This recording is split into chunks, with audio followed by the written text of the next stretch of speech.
SEN track ID22 is here. What a cause for celebration. But our job tonight is to find you a winner. Great to have your company. Great to have with me, Adam Hamilton and Michael Guerin. The barrier draw has really opened up this race, and what an exciting series it's been. Hello to you, Adam. Yeah, I think it's opened up both races in a lot of ways, despite what the trotting market might look like, and what a series it's been, particularly the paces for the females. And the trotters, a few cats have been thrown amongst the pigeons over this series, Michael Guerin. Sure has been, boys. A big hi to everybody watching at home. No bigger cat than the pre-post favourite Bolt for Brilliance coming out. The good news is he's going to be fine. Punters, maybe not quite so much. Both these barrier draws have teed up what the Australian harness racing industry thrives on. Chat.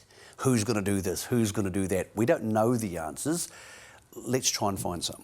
Well, let's start with the paces, shall we? And the barrier draw, when it was conducted, really threw up a hot front line, didn't it, Adam? Honolulu Bay, who's been faultless throughout the series, perfect in barrier 2, but gee, there's a few flies in the ointment like I Cast No Shadow and Spirit of St. Louis as far as this speed map is concerned. 6 of the 7 are genuinely fast beginners. Not all of them will blast out, but there's enough discussion and X factors to say that it's going to be a fascinating first 300 metres or so. How did you see the speed map, Michael? Fast, and a lot of stablemates who aren't going to want to be giving each other a bleeding nose, but they can't help each other because they're all for different connections.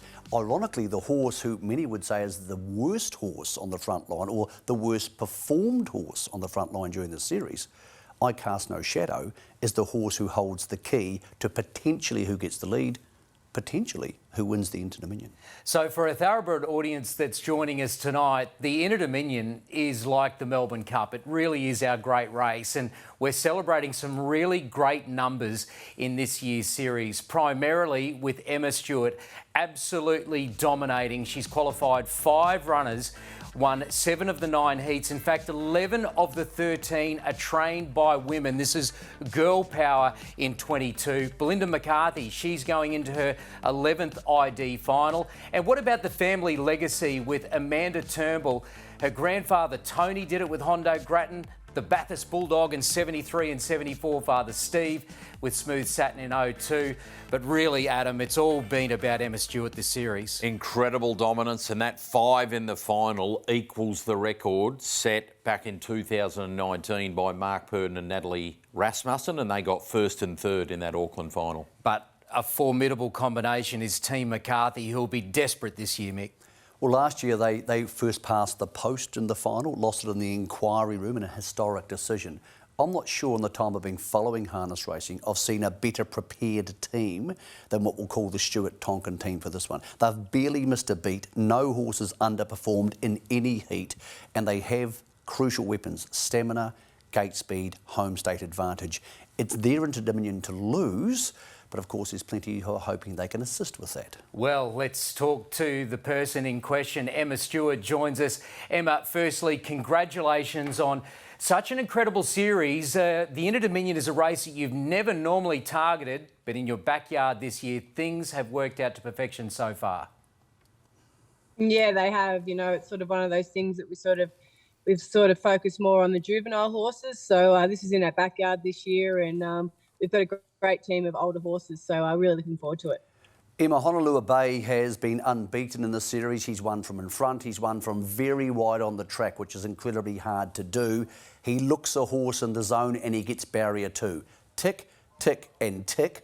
But where do you want to see him? We see him here on the marker pegs winning at Geelong, or do you think he's better slightly off the speed and taking advantage of his ability to change gears at the 400? Yeah, I'm not really sure. Sort of both ways sort of suit him. You know, if he happened to find the front, I think he'd be awfully hard to beat. But then also, if he can't find the front, he ends up getting cover. You know, he's dynamite like that as well. So it's just a little bit tricky. Number 3 is Act Now. Jody Quinlan takes the drive, and he has been sublime. He's my top pick in the race. Personally, Emma, I can see many ways where he finds the lead. And in front, I know he's proven versatile this preparation, but in front, he's a beast to try and get past, isn't he? Yeah, he is, and he definitely races the best in front. You know, he pulled quite hard in the last heat, so he sort of probably looked a little bit more vulnerable than he actually was. So, you know, he's a dead set front runner, so fingers crossed for him. He can find the pegs. Emma, number 5 is Beyond Delight, was superb on night 1, smashing the clock. How has this horse handled the series, and is he the forgotten horse of your brigade? I actually think he is. You know, he's come through the series really well, and his barrier draw is probably pretty much ideal for him. You know, he can sort of slot in, and hopefully there's a bit of speed early, and he can sort of find the line hard late because, you know, he's very deadly with his sprint, and, you know, he's come through the series terrific. If there's a horse of yours who's probably surprised a few getting into the final, it would be number 9, Narratack Prince. And he probably needed a really good draw to be a chance, and he's got that. If Torrid Saint, the emergency comes out, he starts from inside the back row. Could he cause a blowout? Yeah, he can. And, you know, he's drawn perfect, as you said, to cause a blowout. You know, his runs through the heats have been terrific, and he's been hitting the line hard. The last heat, you know, he wasn't driven to sort of suit him the best, but, you know, with his draw this week, you know, he's going to be, you know, on the pegs following speed, and, you know, if there's a gap late, he's definitely going to be closing in on him. Emma, Mark Dan has been fantastic going through a later career renaissance during this series and slightly before it, but they've taken away one of his main weapons, his gate speed. Can he still win from a wide second line draw? Yeah, I think he can. You know, I don't think it's a be-all and end-all burning off the gate and finding the front, you know, especially as you can see, there's a lot of speed off the front. So, you know, they may go crazy, and he might just be sitting back and can make the play. So he's still my pick for the series. He's my personal favourite, and I just think a series like this suits him down to the ground. So, Emma, again, congratulations on winning 7 of the 9 paces heats. You had 12 top 3 finishes in qualifying 5 runners for the final. So just confirm for us, who is your top pick? My top pick's Mac Dan. You know, I'm just not sure what's going to happen early with the front row. I don't know whether they're going to have to do too much work early over the long trip. So, you know, I'm probably thinking more with my heart than anything, but I'm going to go with Mac Dan.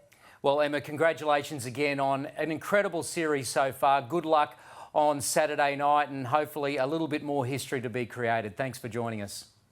Thanks very much. Let's continue with these runner-by-runners now. In chronological order, I Cast No Shadow came up with barrier number 1, Mick, and Jason Grimson, the trainer, was happy. The last time they tried to use barrier 1, though, was on the middle night at Shepparton. And look, I don't think he helped himself by over-racing on that occasion, but it didn't sort of boost our confidence he's going to lead all the way in an Inter-Dominion final. I am absolutely convinced Cameron Hart will look for a trail. The question is on which horse, or in fact whether that weapon gets taken away from him and others cross him at the start. I think he can probably hold. I think if he tries to hold for the entire distance, he's in a world of pain, and so would the horse following him be. Number 4 is Spirit of St Louis. Now, he was a major player going into the series, but his campaign derailed. He was dreadful in those last round of heats. Can they resurrect him? That's the big question mark. But win, lose or draw, he could be a massive factor here, Ryan, because he's got blazing gate speed, and they may say his only chance is blasting off the gate, trying to get across those on the inside, and then potentially taking a trail on another good one. And that could really assist the stablemate, number 6, Expensive Ego. As Michael Guerin mentioned, first past the post in last year's series when he really should have swept the entire 2021 Inter-Dominion. He's been terrific without winning a heat in this year's series. He's a Grand Circuit superstar, and I think he's very hard to beat for Team McCarthy to break that hoodoo. Outside of the front line is Bundoran in his second Inter-Dominion. Won a heat last year, all but won a heat the other day, coming over top of Act Now, who's many people's favourite for this series.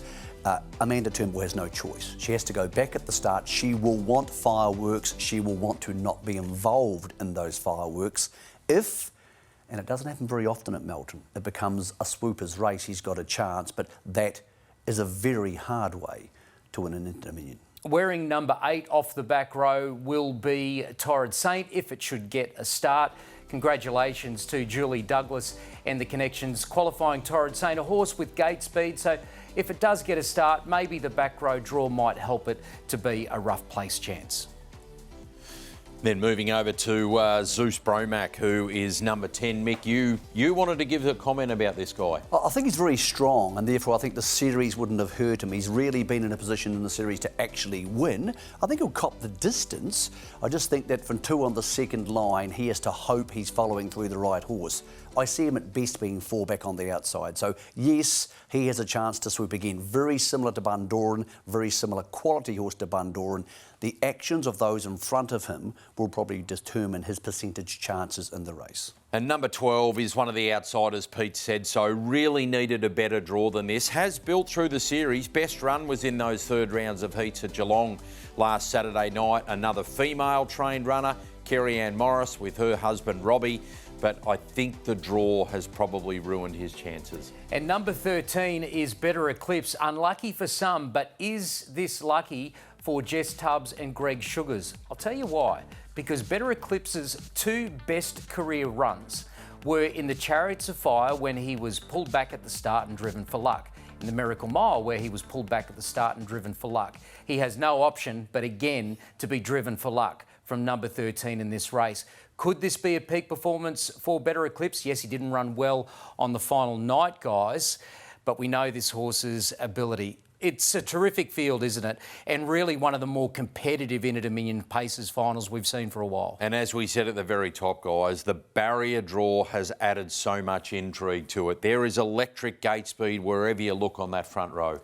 Comes down to intent. If they launch a 1, a 3, a 4, a 5, if they all go forward, all of a sudden it becomes incredibly difficult for those horses on the speed. If 1 or 2 choose not to, and we get into the lead trail scenario, for example, Acknow, Honolulu Bay, to beat those horses leading and trailing around Melton, incredibly difficult. The intent and who has the potential to cross I Cast No Shadow first should decide this Inter-Dominion for 2022. Our tips for the Pacers still to come, but a break here on the SEN Track ID22 preview. And on the other side, a special guest, Greg Sugars, as we have a look at the Trotters final.